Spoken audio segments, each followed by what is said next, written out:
बिस्मिल्लाहिर्रहमानिर्रहीम अस्सलामु अलैकुम वरहमतुल्लाहि वबरकातुहू। नाज़रीन काम आप देख रहे हैं दुनिया मेरे आगे यूट्यूब चैनल और मैं हूं गुलाम नबी मदनी। इन्ना लिल्लाहि व इन्ना इलैहि राजिऊन। पाकिस्तान पर अमरीका ने कब्ज़ा कर लिया है। पाकिस्तान पर अमरीका के हवारी और अमरीका के एजेंट मुसल्लत हो चुके हैं। पाकिस्तान की अदालतें, पाकिस्तान के इदारे, पाकिस्तान की पार्लियामेंट और पाकिस्तान के लोगों को 40 अरब रुपए में खरीद लिया गया है और पाकिस्तान के अंदर अमेरिका के मंसूबे और अमेरिका की साजिशें कामयाब हो चली हैं। जी हाँ नाज़रीन, एक बड़ा फैसला सामने आया है। वो फैसला जिससे अमेरिकी मंसूबों को पाकिस्तान के अंदर पूरा होता हुआ हम देख रहे हैं। वो फैसला जिसकी तवक्को अमेरिका को भी नहीं थी। वो फैसला जिसके जरिए से अमेरिका आने वाले दिनों में पाकिस्तान के अंदर अपने खुफिया खौफनाक मंसूबे शुरू करेगा। जी हाँ नाज़रीन, वो फैसला आ चुका है। वो फैसला जो अवाम के खिलाफ है, वो फैसला जिसके खिलाफ है अवाम ने एहतजाज किया और वो फैसला जिसकी वजह से पाकिस्तान का मुस्तकबिल दांव पर लग गया है और पाकिस्तान की सलामती खतरे में पड़ गई है। पाकिस्तान को इराक, अफगानिस्तान, शाम और दीगर मुल्कों की तरह तबाह बर्बाद किया जा सकता है। वो फैसला सामने आ गया है। नाज़रीन, एक बड़ा फैसला सामने आया है जिस पर यकीनन पाकिस्तान की आवाम अफसुर्दा है और इस फैसले पर वो लोग ये खुशियां मना रहे हैं जो ये कहा करते थे कि अमेरिका हमारी सांसें बंद कर सकता है और अमेरिका हमारी रोटी बंद कर सकता है, अमेरिका हमारा पेट्रोल बंद कर सकता है। और वो ये कहा करते थे कि बेगर्स आर नॉट चूजर। वो नाज़रीन किराम खुशियां मना रहे हैं और वो अमेरिका खुशियां मना रहा है, तवक्को से बढ़कर खुशी मना रहा है कि हमने सोचा भी नहीं था कि ऐसा भी हो सकता है। अमेरिका का प्लान 1 नाकाम हुआ तो प्लान 2 आ रहा था, लेकिन अमेरिका का प्लान 1 जैसे ही नाकाम हुआ तो उन लोगों ने अमेरिका के प्लान 1 को कामयाब करवा दिया जो लोग अपने आप को पाकिस्तानी कहते हैं। नाज़रीन, आप जानते हैं पाकिस्तान के अंदर जो इमरान खान की हुकूमत है, इसे गिराने के लिए अमेरिका ने पैसा लगाया था। अमेरिका ने अदम एतमाद की तहरीक शुरू करवाई थी और पाकिस्तान के अंदर मनपसंद लोगों को या अमेरिका के हामियों को हुकूमत देने का फैसला किया था अमेरिका ने।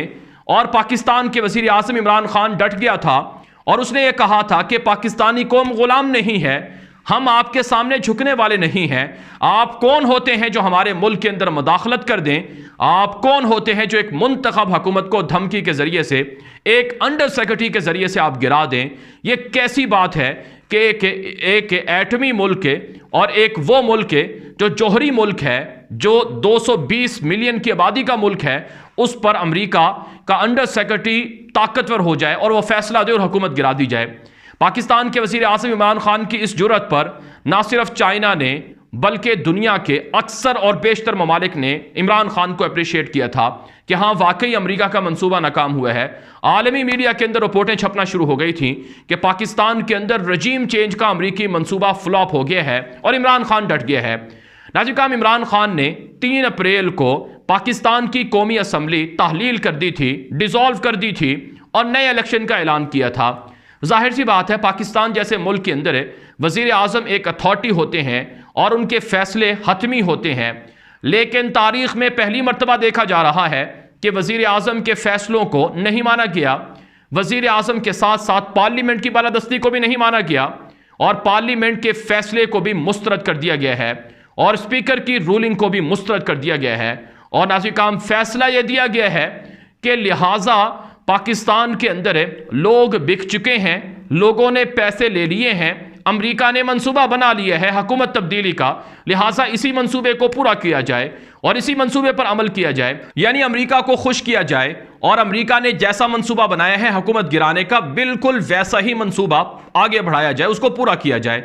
चुनाचे नाज़रीन, आज पाकिस्तान की सुप्रीम कोर्ट के अंदर यह फैसला दिया गया है कि 9 अप्रैल को दोबारा कौमी असम्बली का इजलास बुलाया जाए, अदम एतमाद पर दोबारा वोटिंग कराई जाए और जो कुछ असम्बली को तहलील किया गया इमरान खान की जानिब से और सदर पाकिस्तान की जानिब से और स्पीकर की जो रूलिंग थी वो कलअदम है। लिहाजा असम्बलियाँ दोबारा बहाल हैं, वज़ीर आज़म दोबारा बहाल है, काबीना दोबारा बहाल है और दोबारा से अदम एतमाद पर वोटिंग करवाओ उसी दिन और उसी दिन नए वजीर आजम का इंतखाब किया जाए।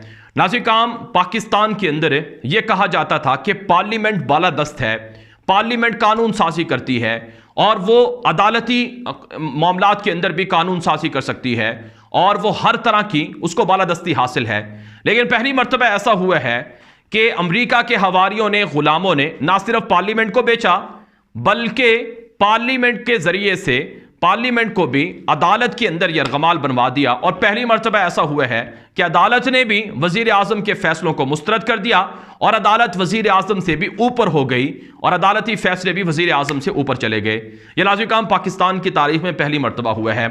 ये तो आप पाकिस्तान के वजीर आजम इमरान खान और उनके जो कारकुन हैं उनके सब्र को दाद दें कि वो किस अंदाज से, खामोशी से इस फैसले को फिलहाल तस्लीम कर रहे हैं और इस पर उन्होंने रद्द अमल नहीं दिया है। अगरचे पाकिस्तान के वज़ीर आज़म इमरान खान कहते हैं कि हमारे पास मज़ीद ऑप्शंस भी हैं, हमारे पास मज़ीद कार्ड्स भी हैं, हम उनका इस्तेमाल कर सकते हैं, हम अमेरिका के सामने झुकने वाले नहीं हैं। लेकिन नाज़रीन काम, ये जो फैसला आया है, इस फैसले ने इस बात को साबित कर दिया है कि तवक्को अमेरिका की ये नहीं थी कि उसके हक में फैसला जाएगा। पाकिस्तान की अदालत ने तो इससे भी बड़ा फैसला कर दिया कि ना सिर्फ कलअदम जो तहरीक अदम एतमाद है उसे कामयाब बनाओ, बल्कि उसी दिन नए वजीर आजम का, यानी अमरीकी जो कठपुतली है, जो अमेरिका का गुलाम है, उसे भी वजीर आजम मुंतखब कर लो।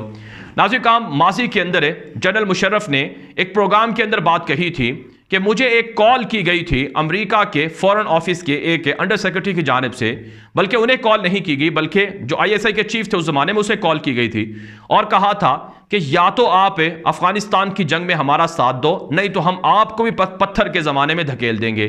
चुनाचे उस एक फोन कॉल पर पाकिस्तान लेट गया था। आज तक पाकिस्तान की उसकी वजह से बदनामी होती है। नाज़रीन काम, इसी तरह से जो एक रमजी नामी शख्स था, रमजी यूसुफ गालिबन उनका नाम था, वो पाकिस्तान के अंदर से पकड़ा गया और उसे अमेरिका के हवाले कर दिया गया। और जब अदालत के अंदर ये मामला गया तो अदालत हैरान हुई कि पाकिस्तान ने कैसे इस शख्स को अमेरिका के हवाले कर दिया है। तो उस मौके पर एक वकील ने, रमजी यूसुफ के वकील ने गालिबन कहा था कि पाकिस्तानी वो लोग हैं जो डॉलरों के एवज कुछ भी कर सकते हैं, यहाँ तक कि ये माफ़ कीजिएगा इतना बुरा लफ्ज़ है जिसे मैं इस्तेमाल नहीं करना चाहता कि वो अपनी माँ बहन को भी बेच सकते हैं। नाज़रीन काम, आज पाकिस्तान के अंदर चीज़ें साबित हो चुकी हैं। आप क्या समझते हैं कि पाकिस्तान के 22 से 25 करोड़ लोग अमेरिका के गुलाम हैं? क्या पाकिस्तान के 22 से 25 करोड़ लोग अमेरिका के सामने वो इसी तरह सरेंडर होते हैं जैसा कि शहबाज शरीफ होता है, जरदारी होता है, बिलावल होता है? नाज़रीन काम, आप दोगलापन देखें, आप मुनाफकत देखें कि अगर पार्लियामेंट के लोग पैसों के एवज बिक जाएं और उनके ऊपर अदालत में जो रेफरेंस है वो दायर हो, अदालत उसका फैसला नहीं सुनाती है, अदालत उसका फैसला नहीं करती है, हालांकि उसका ताल्लुक भी अदम एतमाद की तहरीक के साथ है और अदालत उसे मुअत्तल कर देती है, उसे डिले कर देती है। लेकिन जब फैसला आता है पार्लियामेंट के स्पीकर का, वजीर आजम का, अदालत एतवार के रोज भी लग जाती है। हालांकि कभी भी एतवार के रोज अदालतें नहीं लगती हैं। पाकिस्तान के अंदर अदालतों में लाखों मुकदमात ज़ेरे समात हैं, उनकी समात कभी एतवार के रोज नहीं हुई है। लेकिन यह फैसला चूंकि अमेरिका के गुलामों के खिलाफ आ गया था, इस वजह से अदालत एतवार को लग गई। नाज़रीन काम, आप ये जानकर हैरान होंगे कि पाकिस्तान को, हुकूमत को गिराने के लिए अमेरिका धमकी देता है। होना तो यह चाहिए था कि सुप्रीम कोर्ट इस पर भी अज खुद नोटिस लेती, सो मोटो करती, लेकिन सुप्रीम कोर्ट ने इस पर तवज्जो ही ना दी, नेशनल सिक्योरिटी के मिनट्स पर तवज्जो ही ना दी और यहां तक कि जो अमेरिका की साजिश है, धमकी है, उस पर कोई तवज्जो नहीं दी गई और यह कहा गया उसकी कोई वैल्यू ही नहीं है। यह नाज़रीन इकराम अदालत का फैसला है। आप ये जानकर हैरान होंगे कि पाकिस्तान की अदालतों में साल हा साल से गरीब लोग पड़े हुए हैं छोटे छोटे जुर्म में, उनको रिलीफ नहीं मिलता है। लेकिन एक सर्टिफाइड मुजरिम है जिसने पाकिस्तान के अरबों रुपए लूटे हैं, उसको 50 रुपए के स्टाम्प पेपर के ऊपर रातों रात अदालत लगाकर उसे जमानत मिल जाती है कि उसके प्लेटलेट्स कम हैं, अगर वो मर गया तो जमानत कौन देगा। और वो आज वो मुजरिम भगोड़ा लंदन में बैठकर पाकिस्तान के खिलाफ साजिशें कर रहा है। कौम इतनी बेवकूफ़ नहीं है, कौम ये दोहरे रवैये, ये मुनाफकत समझती है। इसलिए नाज़रीन काम, मैं बारहा अपनी वीडियोस के अंदर कहता हूं कि पाकिस्तान के अंदर अंग्रेज का मुसल्लत करदा जमहूरी निज़ाम है और इस जमहूरी निज़ाम के अंदर वो लोग हैं जो अंग्रेज के गुलाम हैं, जब तक ये लोग इस मुल्क के अंदर हैं, ये मुल्क ठीक नहीं हो सकता है। ये मुल्क तब सही होगा जब नौजवान पढ़े लिखे लोग आगे आएंगे। ये मुल्क तब ठीक होगा जब इस मुल्क के अंदर इनकिलाब आएगा। नाज़रीन, अमेरिका तो चाहता ही ये है कि यहाँ खून खराबा हो, दंगे फसादात हो, अफरा तफरी हो, इंतशार हो।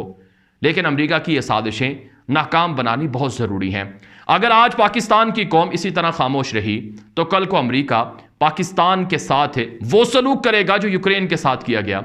यूक्रेन को कहा गया था कि आप अपनी न्यूक्लियर हथियारों को, एटमी हथियारों को तल्फ कर दें, हम आपकी ज़मानत देंगे, गारंटी देंगे कि आप पर कोई हमला नहीं करेगा।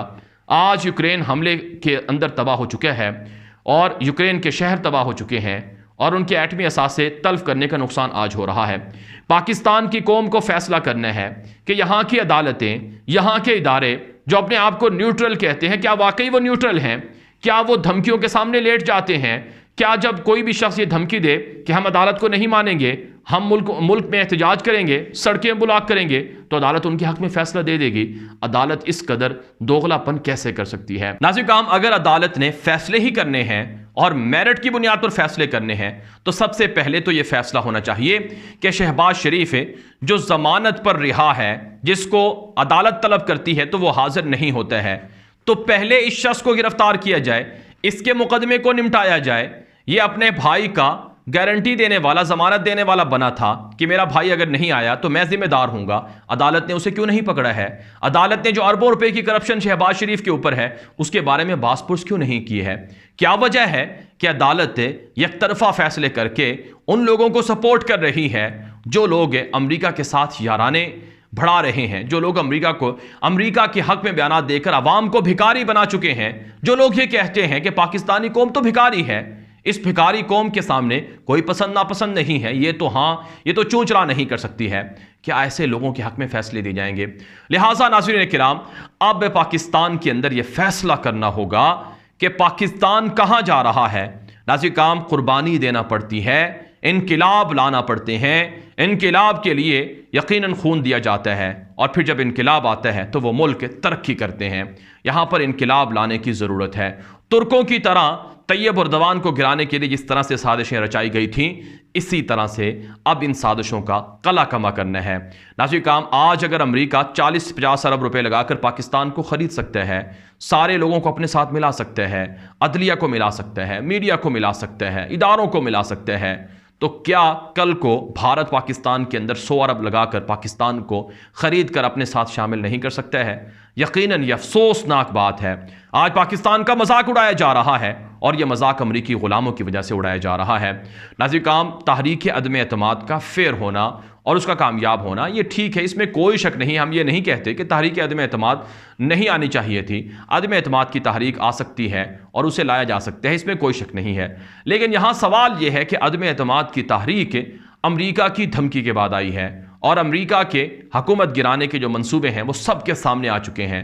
तो फिर किस तरह से अमरीका के कहने पर हुकूमत गिराई जा सकती है? इससे पाकिस्तान के अंदर मजीद इंतशार फैलेगा, फसाद फैलेगा। अवाम को बेदार हो जाना चाहिए। और नाज़रीन काम, पाकिस्तान के वज़ीर आज़म इमरान खान कहते हैं उनके पास सरप्राइज़ हैं, वो डरने वाले नहीं हैं, वो झुकने वाले नहीं हैं। अभी तो लड़ाई शुरू हुई है, अभी तो पार्टी शुरू हुई है, अभी वो मजीद सरप्राइज़ देंगे और फिर दुनिया देखेगी कि पाकिस्तान ने अमरीकी ग़ुलामी को कैसे मुस्तरद किया है। अल्लाह ताला इस वतन की हिफाजत फरमाए, इस मुल्क के रहने वालों की हिफाजत फरमाए और ग़ुलामों से निजात दिलाए। नाज़रीन काम, आज पाकिस्तान के अंदर जो हुक्मरान हैं ये मौरूसियत के गंद के अंदर मुब्तला हैं, लिथड़े हुए लोग हैं ये मौरूसियत के गंद के अंदर है। और नाज़रीन काम, ये वो लोग हैं जो नस्ल दर नस्ल ग़ुलामी करते आए हैं और ये पाकिस्तान को भी अमरीका और उनके हवारियों के हाथों ग़ुलाम बनाना चाहते हैं। नाज़रीन काम, इस हवाले से आवाम को सोचना है और फैसला करना है। ये वीडियो हर जगह पर आम कर दें ताकि ज़्यादा लोग ये मालूमात हासिल कर सकें। मज़ीद खबरों के लिए आप मेरा ट्विटर अकाउंट ग़ुलाम नबी मदनी फॉलो कर लें। अब तक के लिए इतना ही इजाज़त दीजिए। अस्सलामु अलैकुम व रहमतुल्लाहि व बरकातुहू।